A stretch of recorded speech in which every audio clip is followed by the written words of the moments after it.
Good evening. This is an English channel. I do not know how many of you would join, or because it's obviously a new channel, a small channel. The purpose behind this, I want to tell you all is when I started my YouTube in April of 2020, my purpose was to come on talk about philosophy, serious, interesting topic, knowledge-based topics, topics which are whatever limited knowledge I have, I would like to explain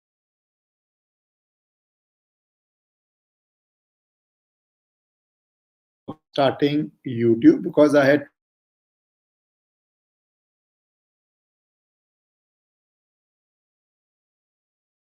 everything international lockdown. So that is the purpose when I started coming on YouTube, and then it became a journey and experience in itself, which I did not frankly predict or I know how it would go because initially I was calling people who are serious and who speak on topics which I believe can educate people and spread knowledge. But that channel has become 5 lakh plus, so it's a very big channel. And not everybody there wants to have in depth discussions on serious topics. And that is also primarily a Hindi channel. So this channel will be an English channel. Whether 500 people are here or 1,000 people are here, I do not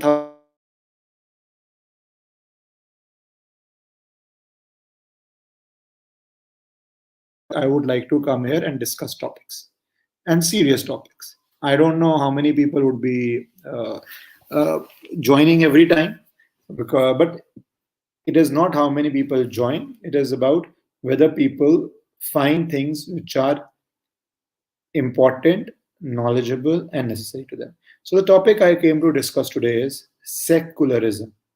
What is secularism? Why is secularism okay? You've joined from USA. Thank you. And why is secularism in India a term which no one takes seriously? Is a term which has basically become a term which signifies any behavior which is biased against Hindus. And I would give you explanations and reasons and logic behind it. Logic one. How many of you must be a lot of you are youngsters, how many of you know the classical meaning of secularism? The classical meaning of secularism used to be this, that the government, the state, is equidistant from all religion. As in, for the government, whether you are a Hindu, you are a Muslim, you are a Sikh, you are a Christian, is irrelevant, does not matter. That is the meaning of secularism. And if that meaning is followed by everybody, I'm very happy.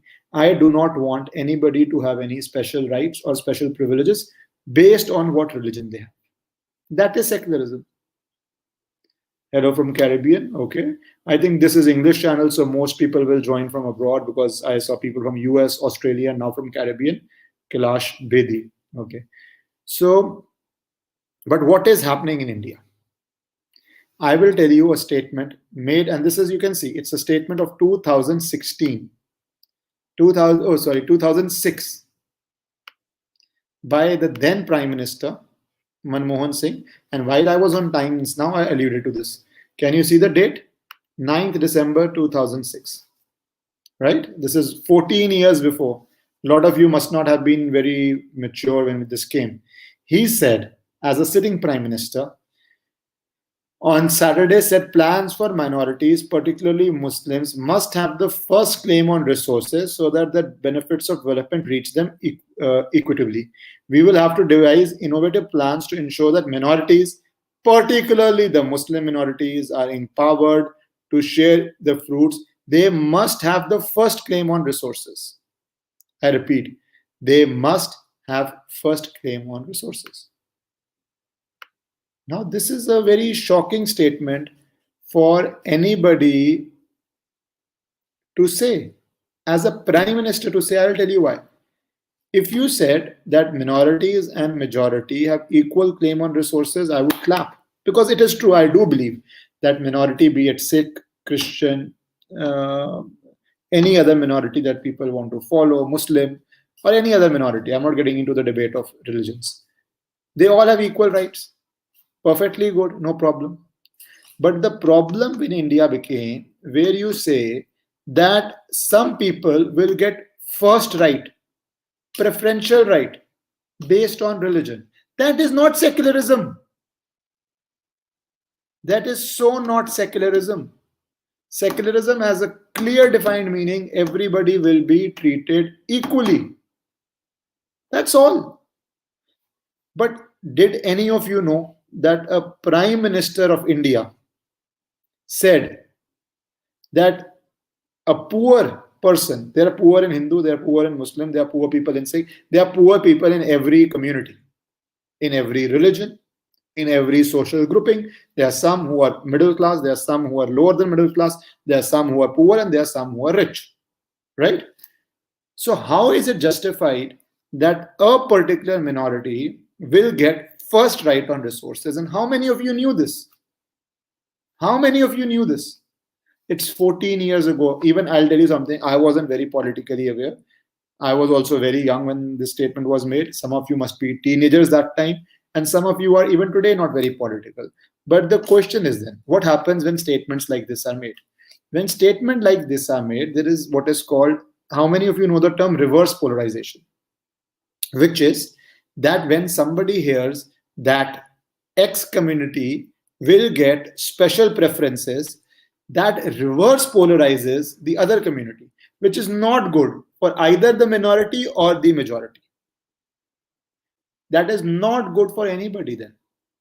That's not good for the nation. Because if a reverse polarization happens, then those who believe that the prime minister is giving special benefits to one community, then they band together and they also do reverse polarization. But the question that then has to be asked is, where did the polarization start? Second, we hear this Jai Shri Ram has become a controversial thing. And recently it has become a controversial thing. There are certain people, liberals, who have called it a communal war cry. Sir, late classes wali feeling aa rahi hai. Well, I enjoy this, and I decided that I enjoy speaking, and I had started YouTube, as I told you, when I started in April to talk about topics like this. And today it is only 40 people watching, and I'll tell you something, when I started, it used to be 10 people watching. But that channel became too big, and now that channel has a lot of, see, when there's too many people, then it has too many issues, which is very good. Okay, this guy from Nepal says there is never a talk of Hindu and Muslim in our Nepal. We only hear this topic in India. Absolutely, that is what I said. See, I actually think when we don't talk about religion in public life, we have no topic on Muslim, no topic on Hindu, no topic on Sikh, no topic on Christian. Then we talk about economy. Then we talk about jobs. Then we talk about COVID.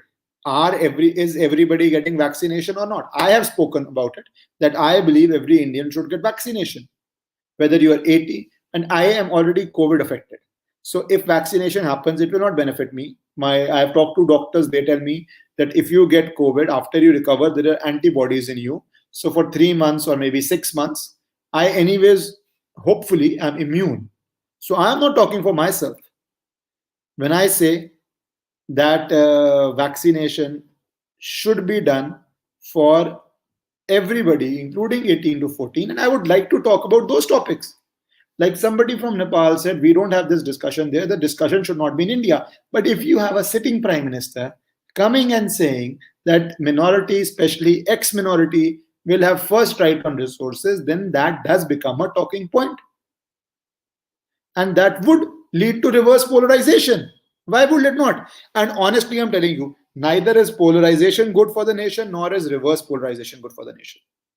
But like a coin has two sides, head and tail, the minute you speak only on one community, reverse polarization will happen. In this case, it benefits BJP. But it is impossible for it not to happen on ground. It's impossible.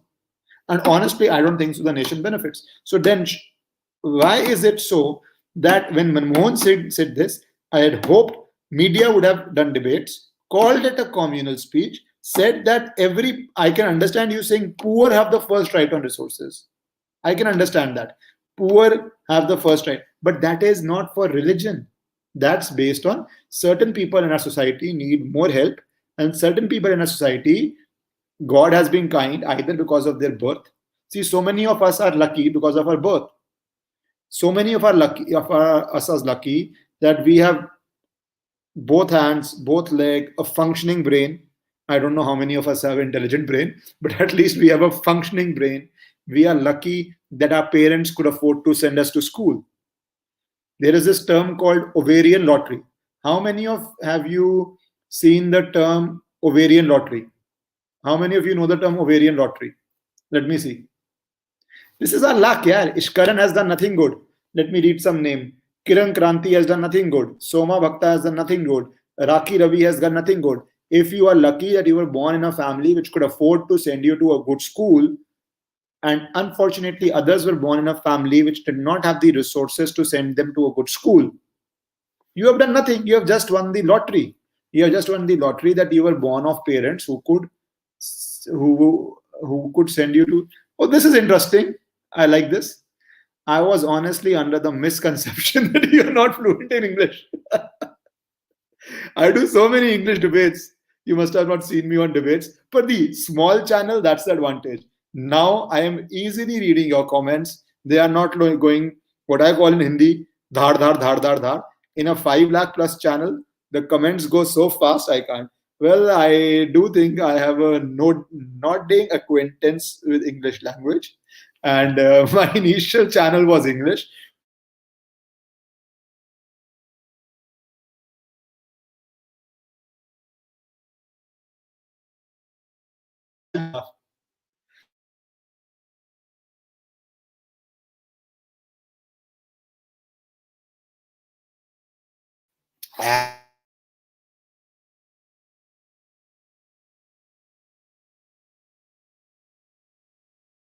Important to be COVID positive. That really is terrible.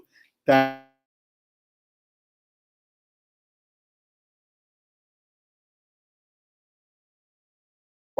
which is your favorite book to read in English? Depends on the mood, yeah. As some people say, I don't know English, so probably I don't read. Okay, I just found it funny. Obviously, you must have seen me only on Hindi and not see my. See, the problem is actually, I'll tell you something. In public speaking, I am more fluent in English than Hindi because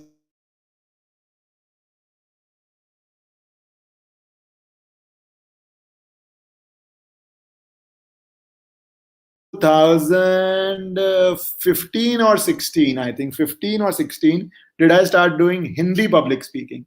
Before that, my school life, my college life, I was a champion debater. I won a lot of debates. I would only speak in English. So, in a sense, I'm very happy. That's a compliment that I speak Hindi.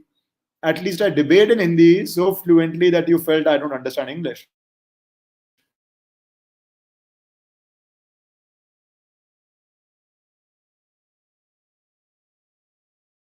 Good question, yeah. May I give you an honest answer?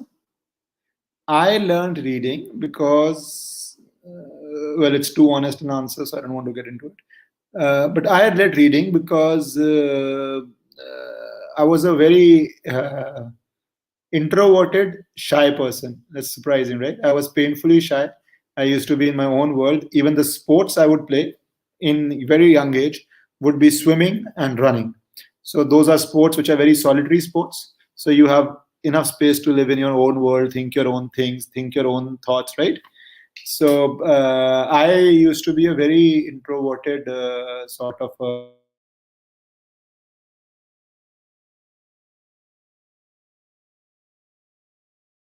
So generally, in the beginning, was a thing which a lot of introverted people do, and I did, and there were other factors also. So, best habit to inculcate reading, I think, read whatever strikes your fancy. Don't care, even if it's something I find very silly, Mills and Boons. But if you are a person, man or woman who likes that sort of thing, read it. If you like mystery, read basic things like Hardy Boys, Agatha Christie. In fact, my first novel I remember reading was Hercule Pirates, Elephants Can Remember.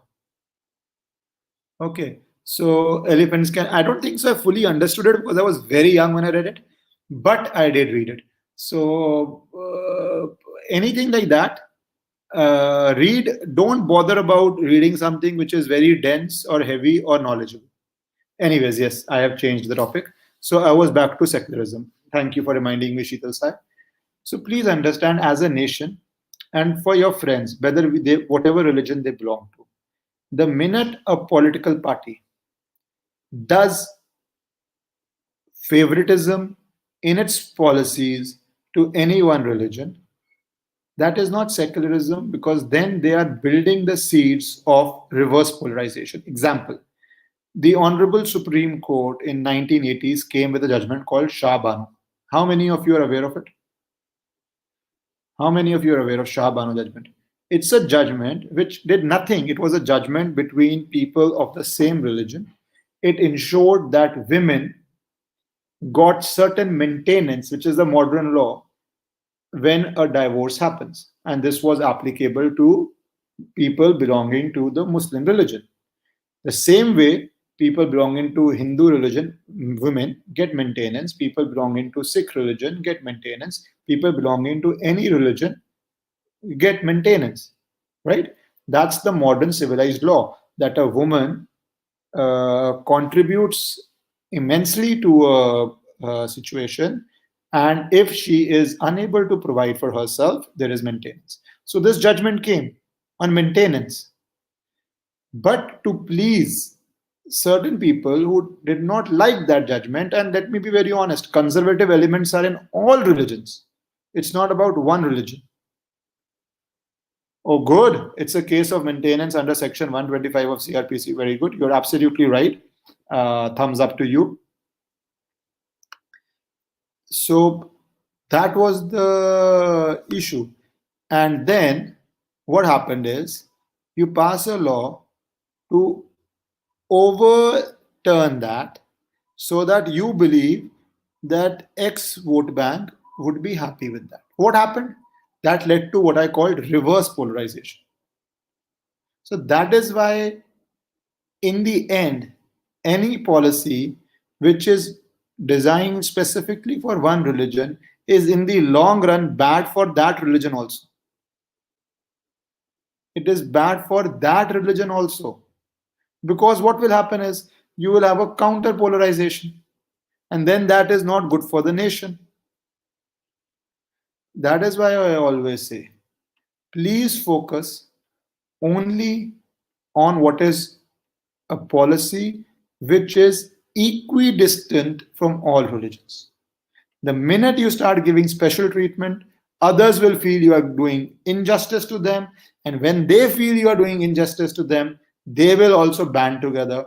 They will also vote together, which is not, I would like both parties or all national parties to contest elections on the ground. Who is providing jobs? Who is providing national security, because our nation's security is important? Who is providing basic, like I said, uh, educational facilities, basic medical facilities? That is good for the nation. That is good for the nation. Ishkaran can't be introvert. He can speak fluently for a whole day in almost any topic. Okay. Well, I was an introvert, but anyways, that's not relevant. I was a major introvert at one time. Now, yes, I do speak a lot. But anyways, so I wanted to come and share my thoughts with you on, and this is something I used to do in April 2020, and I really enjoyed it. And I'll try to do it on relevant topics. Basic purpose would be to make it so simple that those of you who are not people who read up on these topics, but even you understand this in simply, very easy to understand language. That would be my endeavor. I don't know how many of you would join, how many of you would be interested, but that's the purpose I had started the channel with. The other channel, I'll do the normal stuff, but on this, I will frequently come and try to do this. So thanks for listening. And if you're listening for the first time, do subscribe and tell your friends to subscribe, so that more and more people hear about things which are important to our nation and which are knowledgeable. So please tell your friends to join. Thank you.